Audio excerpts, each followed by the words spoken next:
Good morning friends. नए साल में यानी 2025 में बहुत अच्छी फिल्में आ रही हैं। ओटीटी पर बहुत अच्छी चीज़ें, बहुत अच्छे वेब सीरीज आ रहे हैं। आज ऐसी ही एक वेब सीरीज की चर्चा करूंगा जो आ तो गई है 10 से 11 दिन पहले, लेकिन मैंने उसको कल ही देखा। और क्योंकि इतनी सारा चीज़ें देखने के लिए हैं कि क्या देखा जाए और कब देखा जाए थोड़ा तय करना मुश्किल हो गया है।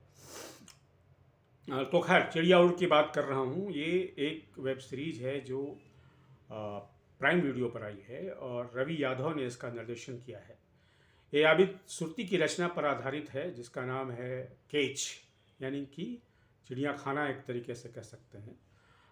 या जिस पर जिसको पिंजरा कह सकते हैं। पिंजरा, चिड़िया खाना तो नहीं, पिंजरा कह सकते हैं। और बहुत जिसको रेड लाइट एरिया कहा जाता है, या जो मुंबई का कमाठीपुरा है, उसमें जो सेक्स वर्कर हैं उनका लाइफ कैसा है, कितना नारकीय जीवन है, और कैसे वहाँ का जो अंडरवर्ल्ड है वो उसको निर्धारित करता है, उसको रन कर सकता है। एक तरीके से जो इसमें वीमेन ट्रैफिकिंग का जो पूरा मामला है वो भी आता है। और एक लड़की है इसमें जो सहर नाम की लड़की है, जो राजस्थान से है। और वो कैसे राजस्थान से एक सर्टन सरकमस्टांसेस में एक हादसा होता है, उसमें मुंबई पहुंचती है, रेड लाइट एरिया में पहुंच जाती है। उसके भीतर एक आकांक्षा है कुछ कर गुजरने की, परिवार के लिए, अपनी माँ के लिए कुछ कर गुजरने की आकांक्षा है। लेकिन उसी आकांक्षा की वजह से वो ऐसे लगातार वाक़यों में फंसती जाती है जिस पर उसका वश नहीं है।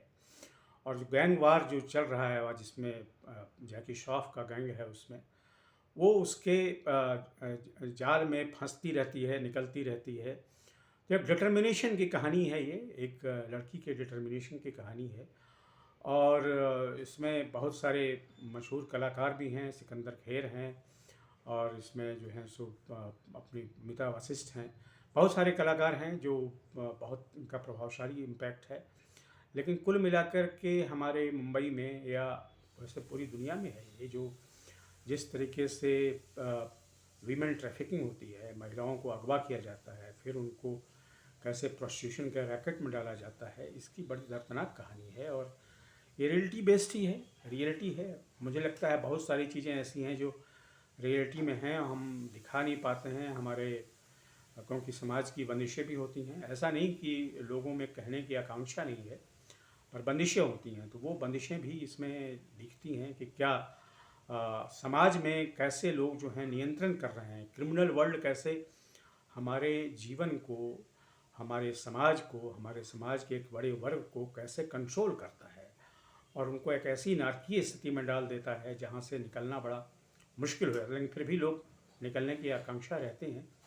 ये इसी डिटर्मिनेशन की कहानी है, फ्रीडम की, डिज़ायर की कहानी है, और एक वीमेन के स्ट्रगल की कहानी है। और गोकी इसका पूरा लोकेल जो है वो मुंबई और कमाठीपुरा है, पर ये अपने आप में एक सिंबॉलिज्म भी है इसमें। एक ये कहीं का भी हो सकती है कहानी, ये विदेश के किसी जगह भी हो सकती है। दिस इज ये वंडरफुल, जिसको कहते हैं कि